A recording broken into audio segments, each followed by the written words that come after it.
Woo! What's going on, guys? Orange Farm coming at you guys today with another video. Today's video, man, is finally here.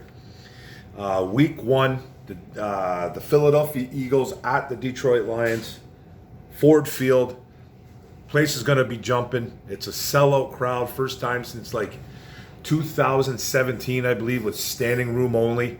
2019, I believe they might have had a sellout, a legitimate sellout, but 2017 was like their one of their last sellouts, plus the standing room only. Place is going to be crazy. I'm going to be there with like 9 of my buddies. It's going to be absolutely insane.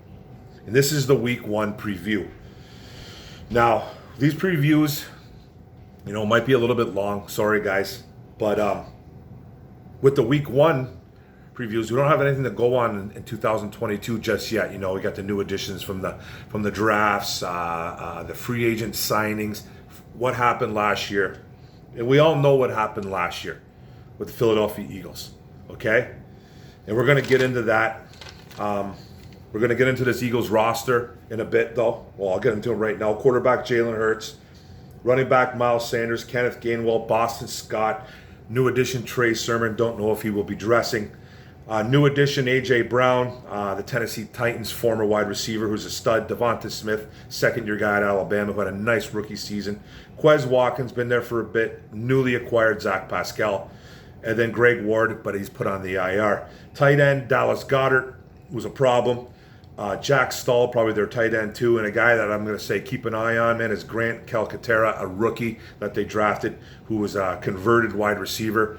Got some wheels, though. An undersized tight end, and Tyree Jackson, I think, is on the pup list too as well. O-line, a fantastic offensive line. Jason Kelsey at center. Left guard, Leonard Dickinson. Right guard, Isaac Samolo. Left tackle, Jordan Mailata. And right tackle, Lane Johnson. So just a fantastic offensive line. One of the best or the best O-line in the business. Their defense, newly acquired defensive end Hassan Reddick, who was a must-get for them last year, and we'll explain that later. Defensive end Josh Sweat, defensive end Derek Barnett. Brandon Graham was coming off a major injury too as well, a little bit of an older guy, don't know how much he'll be playing. Defensive end Taron Jackson, defensive end Patrick Johnson. Guys I'm not too worried about just yet, but we'll see. Defensive tackle Jason Hargrave, defensive tackle Fletcher Cox, who gets it done. Newly acquired Jordan Davis, the rookie out of Georgia, big mountain of a man.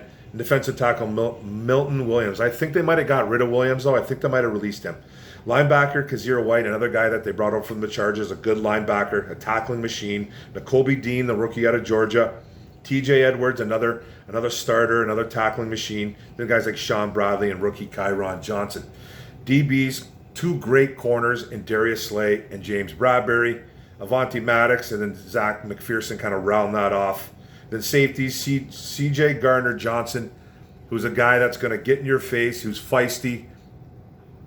He's the Conor McGregor of the NFL. He causes problems, man. He's a little bit of a head case. Marcus Epps, and then Kayvon Wallace, and then the kicker Jake Elliott. Now, let's get to the injury report right away too. Let's just get that out of the way. With the Detroit Lions, I'm kind of going off yesterday, but I did find out some things today. It is Friday. Obviously, Big V is on the IR with the back injury. He's going to miss at least 4 games. I have a feeling it's going to be more. Frank Ragnow did not practice yesterday, but he is confirmed to be a go today, according to Dan Campbell. He's got that groin, so he's practicing. Is he going to be full go? I don't know. Obviously, it's just a walkthrough today because it's Friday, but he is participating, and it looks like he's playing. Guard Tommy Kramer is not going to practice on Friday. He's got that back. He could be out for a while. Defensive line Levi Nwazurike did not practice back hip. I'm sure he's not going today either. I'm basing this off yesterday, mostly, but I did get some news today, like I said. And then edge Julian Alquara had a hamstring. He was limited, but he stacked back-to-back practices. Safety Ifeatu Melifonwu, hamstring too, limited, but him as well, stacked practices. And then kicker Austin Seibert has a groin injury. I think he's going to be suited up. We'll get back to that, though. Linebacker Chris Board and edge John Kaminsky, all full practice. Board had the knee. Kaminsky had an illness. But they're all They were all full bore yesterday. I'm sure they'll be full bore today. Now, with the kicking situation, they put Aldrich Rosas, a kicker, on practice squad, injured reserve, whatever that is. And they signed Dominic Eberle, a guy that has kicked like 3 field goals in his career for the Houston Texans. So, I don't know if Eberle's going to be the guy, but they did sign someone just to back up at least Seibert because he's got that groin injury. Now, with the Eagles, they're pretty healthy. Defensive end Derek Barnett has some ribs. He was a full practice. Defensive tackle Javon Hargrave, a toe, full practice. Running back Miles Sanders has a hamstring. He's full practice. And then they had cornerback Josiah Scott. I don't even know who he is. Hamstring, he was limited yesterday, so that could all change today. But they're fairly healthy going into this game. Okay, now let's get to the game, guys. We all know what happened last year. Okay, this team came in about week 8 and absolutely decimated this football team. The Eagles decimated the Lions, killed them, 44-6 or something like that. We didn't end up scoring a touchdown till like in the middle of the 4th or whatever it was. It was an embarrassment. They ran all over us. They 200-something yards on the ground. Jalen Hurts, Boston Scott, Jordan Howard last year, who's not on the team this year. Those guys had 4 touchdowns combined. Hurts had like 70-something yards rushing. It was embarrassing. The Eagles barely threw the ball, even though Goddard did lead the team with like 6-7 catches, whatever it was. It was just a gong show. Anthony Lynn was our offensive coordinator. Hawkinson had like 10 catches that game. Amon-Ra was like the next guy with 3 as a wide receiver. And then like Swift and Jamar Jefferson had like 5 catches and 4 catches for both of them. It was just a mess. It was just a mess. This is a whole different squad coming in. Like you might look at the roster and go, well, it's not that much different. It really is. With the play calling, with Amon-Ra getting better, hopefully in his second year, with just, with DJ Chark, Josh Reynolds, I don't think was here last year at this time either. If he was, because we picked him up mid-season. I forget when we picked him up a little bit. I think it was after the eighth week. But you know what I'm getting at. It was just a whole different feel, a whole different vibe. The Eagles last year, coming into this game last year, were like 2, I believe they were like 2-5, 3-4, something along that line. And they decimated us, and then they went on a run. Won like the next 6-7 games, made the playoffs, got beat by the Buccaneers in the wild card game. But the remedy was Detroit Lions, and they showed out and played better football after that. Now, I think it's going to be a lot different this game. I still don't have us winning this football game, but let's talk about what needs to be done. Now, I'm going to be talking about this Philly O versus the Lions D. Now, I've always said, guys, from day one, since 2022 season started, the last couple months I have said, this defense is going to go as their D line goes. Bottom line, that's it. Bottom line. They're going to have to show out. And they're going up against one of the best offensive line in the NFL by far. Philly's offensive line is ridiculously good. I think they led the league in rushing last year. They can protect the quarterback. They can do a lot of nice things on that O-line. They have a good stable of running backs as well.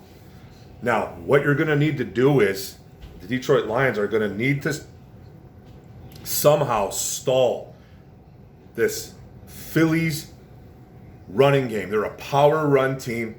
They love to run the ball, and they have the guys to do it, and they have the O-line to do it. Now, the linebackers for us completely worry me. What I want to know is who's going to be that guy. It's going to be a combination of Anzalone, Rodriguez, Chris Board, and Derek Barnes, who are going to get a ton of playing time. I don't see anybody else really getting that much playing time unless the game is completely out of hand. You might see guys like Josh Woods in there and whoever. But I'm hoping we don't see guys like that in there. So I want to know what they're going to need to do is somehow stop this running game. This D-line is going to need to show out and show up.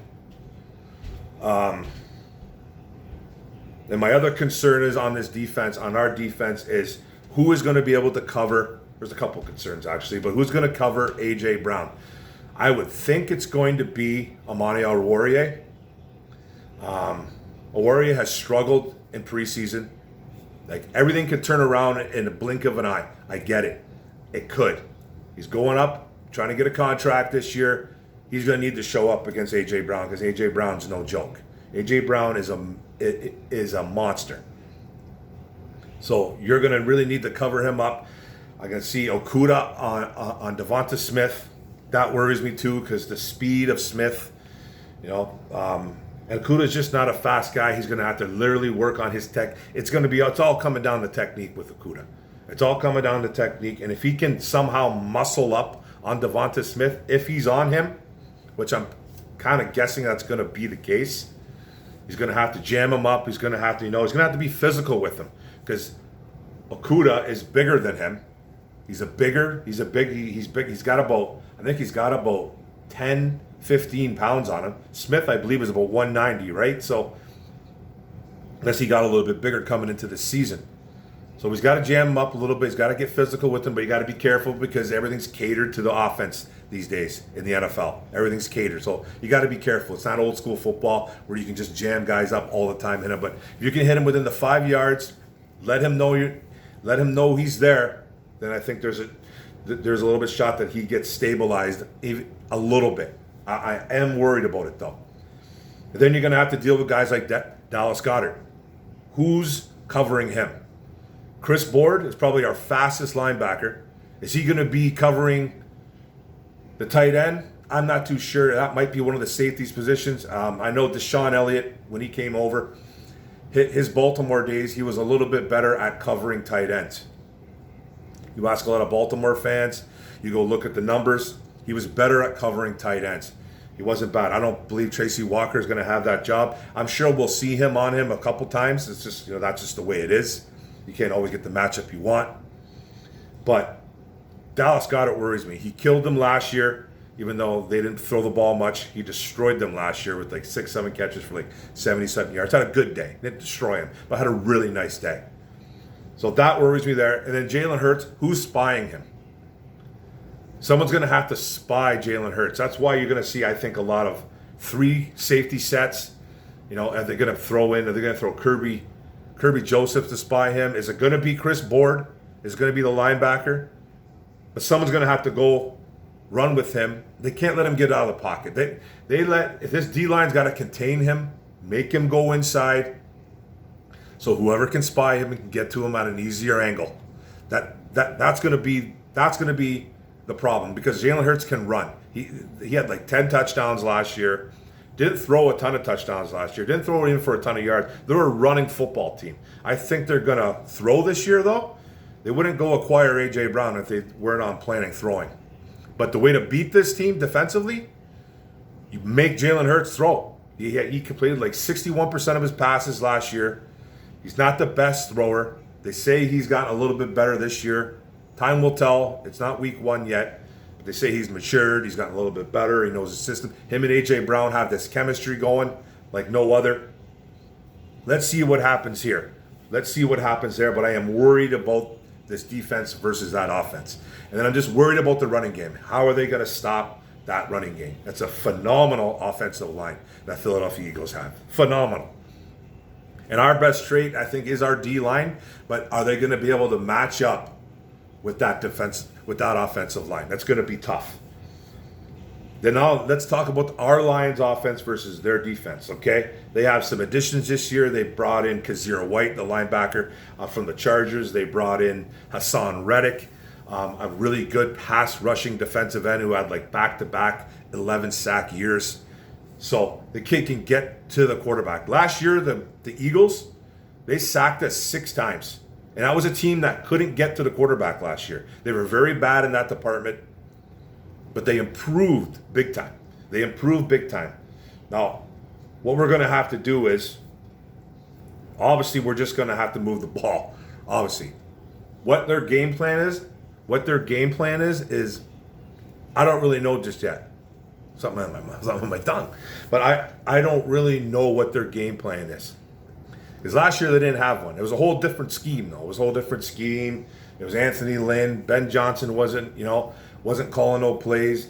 Dan Campbell wasn't even calling plays. It was all Anthony Lynn. It was just a mess. That's when Lynn got demoted and boom, everything went downhill. It was just, well, they were downhill anyways, but it was just a bad scene. Offensively, I think they're going to have to establish the run, though. Somehow establish the run, and they're going to have to kill him. Kill him, I think, in the middle. Kill him short. Because I'm telling you, Bradbury and Darius Slay are no jokes as two corners. So I can see Slay being on Shark. It's going to be interesting to see who locks up on Amon-Ra St. Brown for the Phillies D. It'll be really interesting. I don't think it'll be Bradbury, but it could be an option sometimes. But I don't really see it. I guess it could be Maddox, or could it be McPherson? I'm not really too sure. I don't really know who their nickel corners are. I don't really know who their nickel. I think it's Avonte Maddox. I think. Don't quote me on that.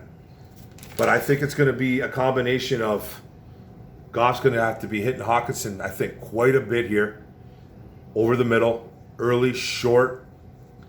I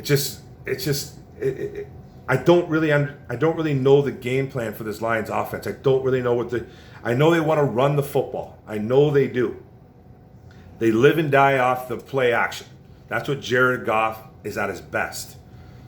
Okay?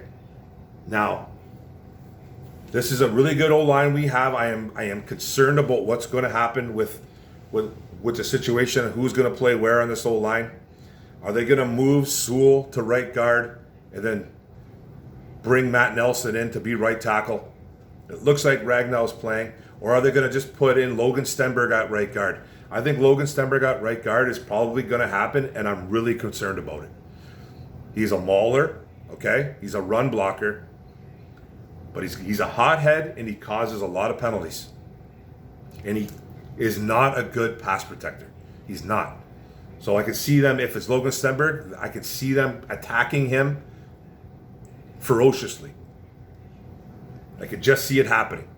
So it makes me nervous. They're gonna have to bring over a tight end like a Brock Wright or some, another running back in there to double team to help out Logan Stenberg and or maybe Matt Nelson. But I think they're going to hopefully they keep Sewell there. They might move him inside to deal with guys like Jordan Davis, Fletcher Cox. But losing Big V hurt. It did. But it even hurt even more when they lost Tommy Kramer, because now we're down to our third option at right guard, which is Logan Stenberg. And that's a problem. That is a problem whether anybody here wants to admit it or not. That's a humongous problem for the Detroit Lions. And they're going to have to protect Jared Goff at all costs. But I don't really know what their game plan is on offense. I'm thinking running the football is what they're going to want to do, and they're going to want to hit him with the play action. Get a couple deep shots with Shark. Reynolds too as well. Reynolds can stretch the field a bit, even though he's not a burner, but he can stretch the field. And then a lot of dink and dunks to guys like Amon-Ra, Hawk, DeAndre Swift through the whole game. And they're just going to have to score. They're just going to have to score. Obviously, that's how you win football games. Field goals is not going to win you these games. Not going to win you the games whatsoever. We can't just go in there kicking field goals, man, with whoever the hell is kicking the ball this week. I think it's Cyber. I think he's good to go, but don't quote me on it.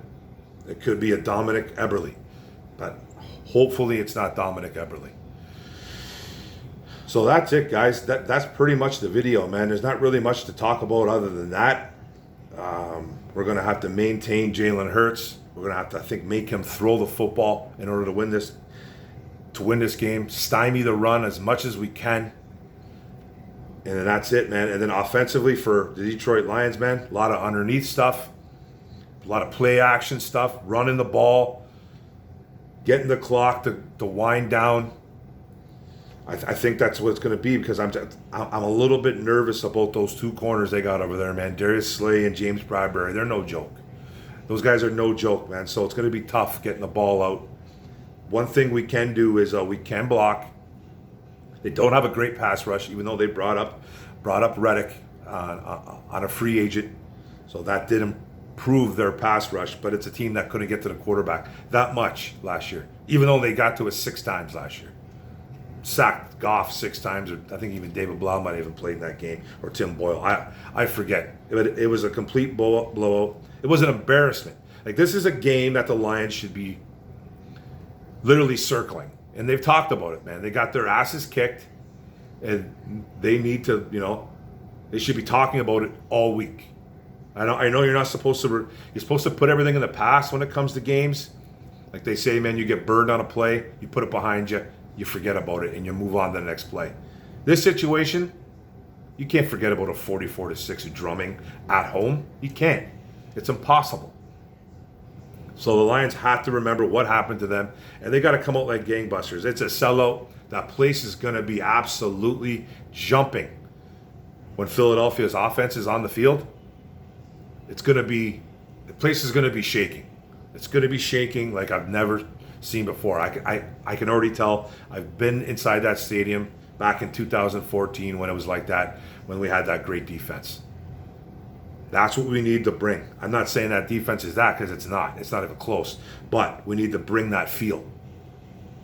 We need to get Jalen Hurts rattled. The fans are a huge part of this game, believe it or not. But that's it, guys. But the prediction I have for this game, 31-24. Philadelphia Eagles, man. I just think the Eagles are too strong in a majority of the categories on this team. Majority. Not all, but majority. And I just think they're too strong, and it's a brawl to the end. 31-24. Lions get a chance to kind of come back and tie it up at least, or take the lead, whatever. But then they just fall short. I think it's going to be one of those games, man. Got a feeling. 31-24 Eagles. Hopefully I'm wrong. Let's go Lions. One pride. You know what I mean? Thanks a lot for tuning in, guys. Don't forget to hit the subscribe button at the bottom right. Don't forget to hit the notification bell, get on my videos, and don't forget to like and comment and share this. Let's talk about this Week 1 matchup. It's a tough one, guys. The Eagles, I got them even winning the East. So, yeah, it's going to be a tough one, Week 1. This is the kind of matchup you want to see right away for the Lions. It's a great test. Go Lions, let's go, baby. One pride. Boom.